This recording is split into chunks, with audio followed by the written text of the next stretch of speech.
thank you all for being here today. It's a great honor for you to share your personal stories of struggle under the enormous strain imposed on you by the very, very failed and failing Obamacare law. Secretary Price and I, along with my entire administration, and a lot of people in the Senate and a lot of people in the House, are committed to repealing and replacing this disastrous law with a health care plan that lowers cost, expands choice, and ensures access for everyone. You represent the millions of Americans who have seen their Obamacare premiums increase by double digit and even triple digits. In Arizona, the rates are over 116% last year. 116% increase. And the deductibles are so high you don't even get to use it. Many Americans lost their plans and doctors altogether, and 1/3 of the counties, think of it, 1/3 only have one insurer left. I mean, the insurance companies are fleeing. They're gone. So many gone. The House bill to repeal and replace Obamacare will provide you and your fellow citizens with more choices, far more choices, at lower cost. Americans should pick the plan they want. Now they'll be able to pick the plan they want. They'll be able to pick the doctor they want. They'll be able to do a lot of things that the other plan was supposed to give and it never gave. You don't pick your doctor, you don't pick your plan, you remember that one. We're not going to have one size fits all. Instead, we're going to be working to unleash the power of the private marketplace to let insurers come in and compete for your business. And you'll see rates go down, down, down, and you'll see plans go up, up, up. You have a lot of choices. You'll have plans that nobody's even thinking of today. They will have plans that today nobody has even thought about, because the market's going to enforce that with millions and millions of people wanting health care. More competition and less regulation will finally bring down the cost of care, and I think it'll bring it down very significantly. Unfortunately, it takes a while to get there because you have to let that marketplace kick in, and it's going to take a little while to get there. Once it does, it's going to be a thing of beauty. I wish it didn't take a year and 2 years, but that's what's going to happen, and that's the way it works. But we're willing to go through that process. Working together, we'll get the job done. And I have to say this just in closing, and then I want to hear some of your stories, and we'll let the press stay for your stories if you like.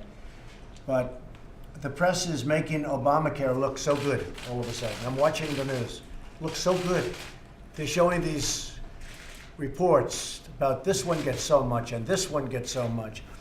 First of all, it covers very few people, and it's imploding. And 17 will be the worst year. And I said it once, I'll say it again, because Obama's gone. You know, things are going to be very bad this year for the people with Obamacare. They're going to have tremendous increases. And the Republicans, frankly, are putting themselves in a very bad position. I tell this to Tom Price all the time, by repealing Obamacare, because people aren't going to see the truly devastating effects of Obamacare. They're not going to see the devastation in 17 and 18 and 19. It'll be gone by then. Whether we do it or not, it'll be imploded off the map. So the press is making it look so wonderful, so that if we end it, everyone's going to say, oh, remember how great Obamacare used to be. Remember how wonderful it used to be. It was so great. It's a little bit like President Obama. When he left, people liked him. When he was here, people didn't like him so much. That's the way life goes. That's human nature. The fact is, Obamacare is a disaster. And I say this to the Republicans all the time, by repealing it, by getting rid of it, by ending it, everyone's going to say, oh, it used to be so great. But it wasn't great. And I tell Tom Price, and I tell Paul Ryan, I tell every one of them, I say the best thing you can do politically is wait a year, because it's going to blow itself off the map. But that's the wrong thing to do for the country. It's the wrong thing to do for our citizens. So with that, I'd like to introduce some of the folks, and you could say a few words about your experience with Obamacare, and perhaps the press will even report it. Would you like to start? Yeah, thank you Good. for this opportunity, Thank you. Mr. President. Thank you. Our rates are 3 times they were before Obamacare started. We have one provider in our county. We have very little options for what we can and cannot do. We're a small business owner. We're actually not a brick and mortar. We are cattle ranchers. We can't afford our equipment if we're paying these rates year after year after year. Our food source is in jeopardy because of this healthcare law. It's my basic. I know. It's all right. Don't worry. Don't worry. This is what's happening. It's gone up 3 times, and then you have to pay. If you don't want to use it, you have to pay. That's the all-time beauty. If you don't want to use it, you have to pay. And Tom, you have to pay big league, right? So people say, well, if I use it, I use it. I'm paying too much. If I don't use it, I have to pay a penalty. And do you ever pay penalties? Do you ever do that, or you have to? We haven't as of yet, but we were uninsured in December. They dropped us for the 4th time after we paid over $50,000 last year for healthcare expenses. And it's gone up triple. Yes, And before Obamacare, you actually had good health care. we did. We Yeah. had a fantastic A lot of one. people, nobody ever takes that into account. I'm not saying the system before was good, because it wasn't. But millions of people had great health care that they loved. Now, when you start deducting those millions of people from the so-called people that are happy, you have a very small number of people that are happy. That I can tell you. How about you? Well, we're kind of the same story as Carrie. In 2009, I left a full-time job to be a stay-at-home mom to 2 kids. For our family, it was never an option to get government assistance. We just don't believe our neighbors should work harder so that we don't have to. So my husband said, if you can pay for our insurance, which at the time was $650 a month for private health insurance for a family of 4, then that was fine. From 2009 to 2015, that private insurance went up by 102%. Finally, his employer told us in 2015, when it went up the final time, an additional 34%, that they couldn't carry our family anymore. So I had to enter back into the workforce, but I couldn't find a job that offered health insurance. So we entered under Obamacare, and we believe the sales pitch that if you like your doctor, you can keep your doctor. So even though we were going to have to pay $1,300 a month for Obamacare, we thought we'd still be okay with our doctors. We were on it for 5 months. Our pediatrician for our children wouldn't take it. My doctor wouldn't take it. So we paid him $8,000 in 5 months, and we're never able to use it. And I think what makes our family story unique is we're by no means wealthy. In 2014, when we entered the exchange, we made $53,000 as a family. My husband and I together, that was our gross income.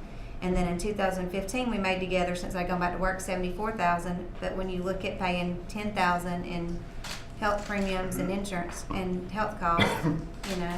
So it's been a rough job. It has. It's been hard. And how have you found Obamacare? We'll be so happy to see it gone. I mean, it's almost put our family in financial ruin, and I think that's the story for a lot of people. It's put businesses today. in financial That's right. ruin. It's one of the biggest costs. It has been disastrous for businesses. Go ahead, sir. Yes, first of all, Mr. President, thank you for Thank having you. us here. Thank you. I think it's a great opportunity to tell the American people like ourselves that have struggled with the healthcare law. I myself am from Miami. Haven't had very much time to prepare, but you know, the President of the United States calls and I'm here for you. So it just so happened I had every single year for the past couple of years I've had a different insurance every single year. Before I had an individual plan. My wife and I. My wife is an attorney. I'm a computer programmer. I'm a small business. My wife is a small business, and I just don't understand what happened. You know, I have a daughter with a disability. We've changed our plan every year. The insurance was good before Obamacare. Oh, absolutely. I never Many had. people are like that. Many plans were great before Obamacare. They were so happy. And that doesn't justify a system before Obamacare. But people are miserable now, and it's putting people out of business. It's putting them in the poorhouse. Go ahead. It's just that we had to. They canceled our plans, and I couldn't understand why they canceled our plans. So we had no other choice. I remember the President of the United States say that individual plans will not be covered anymore. You either have to have an employer-based plan. I do not work for the government. I do not work for a large employer. Very unfair. We are ground zero. My case is ground zero for healthcare law. And you represent a lot of people in the same situation. Absolutely. It's very Like unfair. my to friend them. here, she's in the same situation, and I think it's very, very unfair. And I think that what the real scenario was that this law was supposed to implode, like you were saying. Right. And my parents are from, came from communist Cuba. They know what socialism is all about. So I know what socialism is, and that's pretty much this whole system was meant to have one single provider. Well, it turns out so expensive, it's almost not socialism when you think of it. Right. You gotta pay so much. What do you think? Go ahead. I'm from Arizona, and I can tell you that the 116% increase is real. It's not a myth. I lost my plan 3 times during the Obamacare era. After losing it this year, I decided to opt out. So right now, I do not have traditional health care. And I went from a $365 a month premium last year to a $809 premium this year. And a higher deductible. The deductible was going to be $6,800, no copays. Correct. So if I went to the doctor, I would be paying out of my pocket, and it just didn't seem like a good use of my money. I felt like I would be a better steward of that $17,000 at the end of the year should I ever reach my deductible, and just decided to opt out. I went into a faith-based share program, and I'm doing that. One of the reasons I felt like I can do this, you totally are taking a leap of faith, Right. is because I think I know you're going to get this taken care of. So I thought it's only going to be for a year. I will be on this program. I will opt out of traditional health care for health insurance, and I think you're going to get it done. You have a lot of people in Arizona paying a big penalty. Yes. They're paying the penalty. Well, and my husband also owns his own business and can't afford to offer insurance to his employees, and his employees who are also in the independent market. It's just getting too much. And I've had individual insurance for 25 years since I started my business. So I've always been in that individual market. I've always done what was right. I took responsibility for myself, made sure I was covered for healthcare, because I'm a business person. I don't want any, huge healthcare expenses to affect, the money, that could be going to my business now having to go to a health expense. So I was, in my mid-20s when I said, we've always got to get square with this. I have to have insurance, so I have. Well, thank you very Until much. this year. The people of Arizona have been hit very, very hard. At least 116%. Here's the bad news. It's going to go up more this year. Now, if we repeal it, nobody's going to know that. Yeah. And the press is going to say how wonderful it was. And gee, we miss Obamacare. That's the problem. It's the biggest problem I have, Tom. Exactly. We're going to do them a big favor, but it's not the right way. Go ahead. Mr. President, Thank you. Thank you. Thank you very much, Louis. My name is Louis Brown. I work for the Christ Medicus Foundation, an attorney by training. In 2009, when the Affordable Care Act was going through Congress, what became the Affordable Care Act, I was working for the Democratic National Committee at the time. I resigned my position because I could tell that the Democratic bill that was going through Congress wanted to publicly fund abortion, and that's not something that I could go along with. So I resigned my position, later worked for Congressman Dan Lundgren in Congress, and went on to eventually work for the Christ Medicus Foundation. We're focused on building a culture of life, protecting religious liberty and healthcare, protecting the right of conscience, prohibiting the public funding of abortion, and also prohibiting non-discrimination against pro-life medical providers. I, especially as an African American, I'm a graduate of Howard University School of Law. Good school. Yeah, thank you, Mr. President. And I know from St. John Paul II, he said that all of our human and civil rights that we believe in as Americans, that we share as Americans, the right to health care, the right to medical care, to housing, to all of these different things, are illusory if the right to life isn't defended with maximum determination.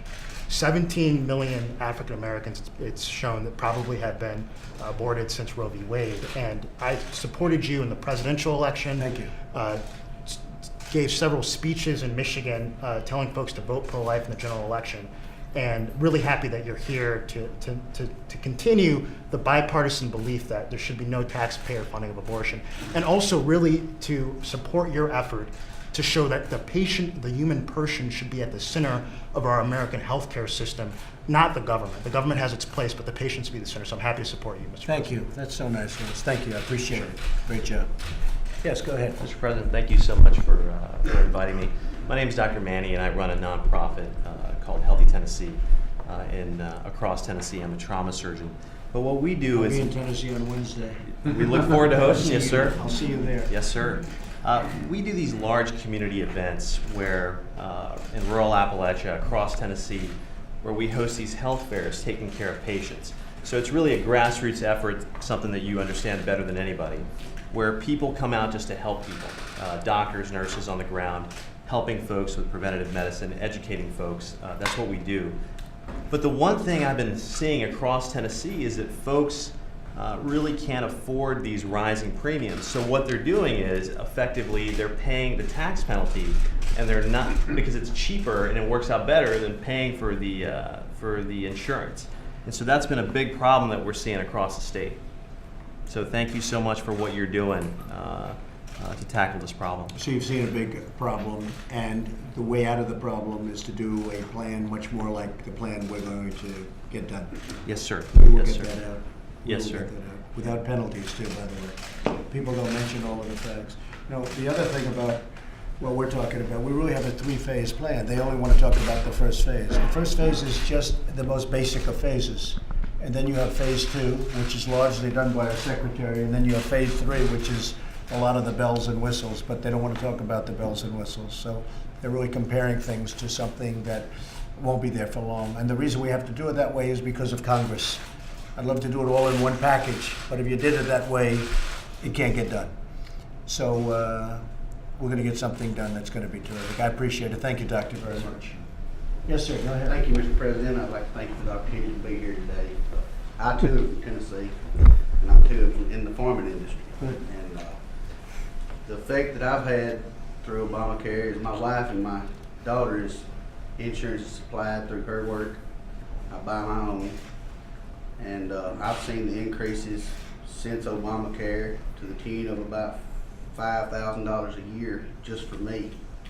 And I'm considering taking the option of the penalty because my problem with the penalty is, though, if I opt out of the program and buy a private plan, just a catastrophic plan, because I'm a very healthy man, if I take that option, not only is my income penalized, but my wife's income as well, who makes considerable more money than I do, but she has insurance. So I don't think that's fair, and I don't think the rate increase is just astronomical. And I'm in the county that only has one option, Blue Cross Blue Shield of Tennessee, and I've got about a $540 a month premium with a $7,000 out-of-pocket deductible before I see any help at all. And I either got to pay a high premium for a plan that I don't need or don't want. Will you be able to continue in the years to come if you have to keep going like this?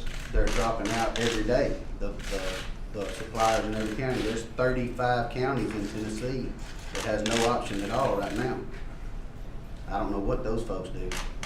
You know what that means? That means somebody's going to make a lot of money. You know that. They're going to make They a lot of already money. Somebody's off you. You're not going to make it. They're going to make it. Yes, There are people very happy about your situation. Thank you for the opportunity to be Well, here. I appreciate it. Thank you, Joe. Doctor? Yes, sir. Well, I'm a physician in Texas, and thank you for allowing me to be here today. And I'll tell you, what I've seen is that a lot of patients really are not adequately covered by Obamacare. It was supposed to cover people, but like everyone has said here, with the rising premiums and the rising deductibles, I take care of patients in the hospital, and patients are shocked to get a $20,000 bill and to find that they're responsible for $6,000 of that because their deductible is so high. And that's just a situation that cannot continue. Medicaid expansion under Obamacare really doesn't cover folks either, because many physicians are not even taking Medicare. They're not accepting it any longer in the outpatient setting. And so folks who have chronic medical illnesses like cancer, my wife is a breast cancer survivor, and most of her treatment was actually as an outpatient, and was very expensive outpatient care. Most physicians don't even accept Medicaid, so those patients are still uncovered. Right. And so the Medicaid expansion really hasn't covered them. the folks who have Obamacare insurance really are inadequately covered as well, because they're still paying extremely high premiums and then having to pay extremely high deductibles. And so it's really. And do they even reach it with the high deductibles? They don't even reach it for the You most know, part. oftentimes they do not, unless they have some sort of serious medical problem and they're in the hospital Right. and it's very expensive, they don't even reach their deductible oftentimes. And so it's unfortunate, and so I really appreciate it. I actually read the bill that's been produced, that's coming out of the House now, and I really like a lot of the changes in it. I think that it's going to correct a lot of the issues that Obamacare has had. So I really appreciate what you all Well, are I doing. appreciate and it, look Doctor. forward. Thank you. very much. Say hello to your wife. Yes, sir. Very nice, I thank will. you. Thank you. Gina? Mr. President, I'm Gina. I'm from Wisconsin. I'm a nurse. I'm a mom, and I am part of that huge group of middle-class families that were impacted by the ACA. Before ACA, we had insurance that was eventually canceled, and I had written a letter to our senator just asking him, what do I do? Do I quit my job completely so that we can obtain a subsidy, a job that I love as a nurse in a hospital that I love? Or do I uproot my family and try to find a job with benefits that doesn't even cover the medical So the health care, the Obamacare forced you to actually, in a sense, forces you economically and almost potentially to get another job, Right. even though you like your job. Right. That's So nice. I did end up getting a full-time position at the hospital that I worked at. But that came with a price, because I was working 3 days a week and spending time with my small children, who are my number one priority. Right. And after the ACA, I was forced, because we could not afford a premium of $1,200 per month and deductible that didn't cover anything, to find a Meaning job the with deductible was benefits. so high that essentially, Right. unless you had a really big problem, you wouldn't even be able to use it. Correct, yes. And we're still in that boat. I mean, right now our deductible is $6,500. And so if I have a child who's extremely sick, it's going to cost me hundreds of dollars. Just last week, my daughter had a fever, and I sent her to school for 3 days straight because I had to work to afford our insurance, and I couldn't afford to bring her to the doctor. So it has been devastating for our family. It's really not having insurance at all. Right. A lot of Obamacare, you don't really have insurance because the deductibles are so high that you really don't have insurance, if you think about it. All right, thank you very much. Good luck. Thank you. Yes, sir. President, How thank are you very much for hosting us. Thank you, Greg. I have to start with something. As I was leaving the house, my 11-year-old ran up to me and said, "Dad, I'd like to have you give this to Mr. President for me." Let me have that. Well, then I wish I before was get so in trouble with handsome. you, I wanna wish read I the looked back. that good. Dear President Trump, it is a great honor to be able to write to the President of the USA. I think you're a great president and a great man. Also, don't worry, the picture of you on the front of this looks nothing like you. Siobhan. That's very nice, thank you. I wish I looked that good. Sorry about Thank the you. hair. All we had was orange. Well, thank you, boy. So I had the privilege of meeting with Secretary Price and Vice President Pence in Cincinnati about a week and a half ago at a round table, and I'll share with you what I shared with them. I started with a quote from the great President Ronald Reagan, who said the most terrifying words in the English language are, "We're from the government and we're here to help." Kind of my feeling on healthcare. Frankly, I think that the system was broken before the last administration got their hands on it. I started my company 21 years ago, and I had a vision of wanting to provide 100% full family health care for as long as I had a company, because I really felt in my heart that it was the right thing to do. I was one of the last holdouts, but sadly after about 15 years, I really had a choice of either having a company or being able to provide my employees that level of health care. And that's sad. You know, I tell my wife all the time, you can have anything you want. We just can't have everything we want. We have the best healthcare system in the world. We do. But it needs to be fixed. What small business owners like myself, and I'm a manufacturer, I'm on several boards in the Midwest in manufacturing, what we'd like to see is not a government-operated market, but a free market. You know, I sell capital equipment for a living. We have a trade show every year, and there's hundreds and hundreds of people selling competitive products. if we had a healthcare show in my town, there'd be 3 or 4 people under that roof. And as a businessman yourself, you know what that does to driving down cost or the lack thereof. Right. So we would like to see more of a free market solution, going back to what made this country great. You know, entrepreneurialism instead of empowerments, work ethics instead of welfare. And that's what we'd like to ask you for. And I'd like to say Well, thank as you know, very that's much. what we're doing largely, but we also have to take care of people that can't afford to be in a Absolutely. position like you are. So we're going to do that largely. I think beyond everything, if you look at what's going to happen, the competitive bidding and every element of what we're doing is competitive bidding. But we have to take care of people who need the help. I totally And there are a agree. lot of people like that. There's always been a safety net in the United It's gotta States, be. and there should It's be. gotta be. Unfortunately, when I see 50,000 or 50 million Americans taking, assistance in their marketing, Right. food stamps. Right. It's like, for the people who really can't provide for themselves, we're all charitable people. We're Americans. We're the most generous nation on the face of the earth.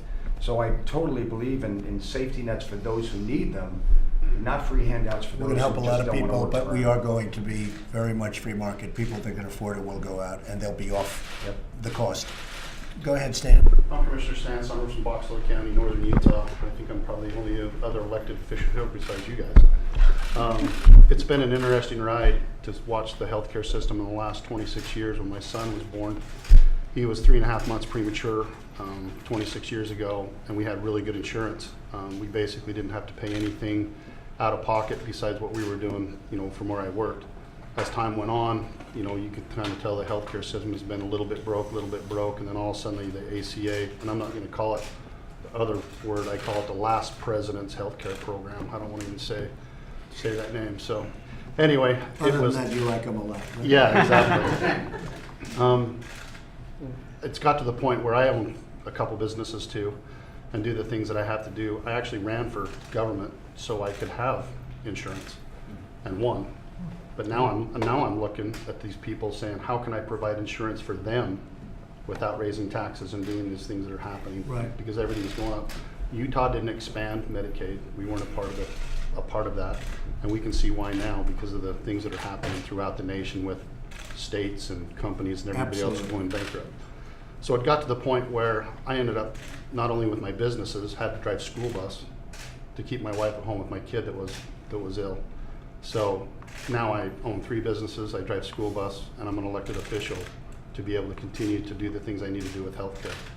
The last 3 years, So it's gone through the roof. I've got a $6,000 deductible, HSA, but I will meet that again in 3 months. So I'm at 40, I think my wife said this morning at 48 or 4,900 bucks already this year in March to be able to meet my out-of-pocket maximum. Wow. And so by the time April comes, I would have met that to be able to continue to do.